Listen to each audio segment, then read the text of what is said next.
Penchés sur l'Afrique, les oiseaux de mauvais augure ont pronostiqué une catastrophe à nulle part autre pareille.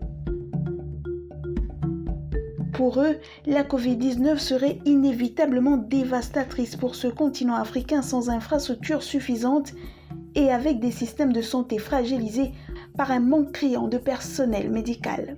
L'Organisation mondiale de la santé, dans son rôle, n'a cessé depuis le début de la pandémie de lancer des cris d'alerte et d'exhorter les pays à prendre des précautions, redoutant une propagation dévastatrice. Au grand bonheur, pour le moment, les ravages annoncés n'ont pas eu lieu. L'Afrique est dotée d'abondantes ressources naturelles, y compris des minerais, et les bénéfices de leur exportation constituent une source majeure de revenus pour de nombreux pays. Le continent africain s'est rendu compte de sa vulnérabilité économique. Alors, de façon générale, la Covid-19 nous a démontré que nous sommes hors piste en matière d'émergence économique. Ce qui le justifie, c'est quoi? Au niveau africain, nous avons des économies avec beaucoup de potentiel, mais nos économies sont fragiles et sont vulnérables. Pourquoi? Parce que nous n'avons pas de base solide. Nous n'avons pas des éléments que nous avons bâtis suivant des organisations internes. Pour y remédier, on parle d'un changement. L'Afrique doit se connaître elle-même. Apprendre à mieux connaître nos pays, les évaluer et définir des axes d'intervention. Parce que nous, tout ce qui est exprimé en termes de besoins de façon générale est fait à travers des organismes internationaux tels que la Banque mondiale, le FMI ou des organismes à caractère bilatéral. Donc, on ne connaît pas forcément nos pays.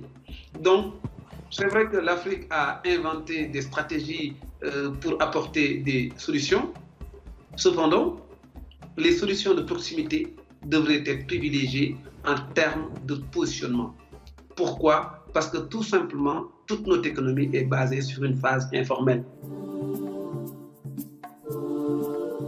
Exemple, si on développait une santé de proximité, ça pouvait nous donner de larges éventails en matière de positionnement sur le plan sanitaire pour combler le vide et pour répondre à d'autres défis plus tard. Dans l'avenir, le continent africain devrait s'atteler d'urgence à construire un paradigme endogène de développement, fondé sur la promotion d'une économie de proximité illustrée par des circuits courts, particulièrement adaptés à des mesures de confinement des populations, d'une économie sobre en carbone afin de ne pas alimenter le réchauffement climatique dont il n'est absolument pas responsable, et enfin d'une économie solidaire fondée sur l'exigence de redistribution du surplus économique.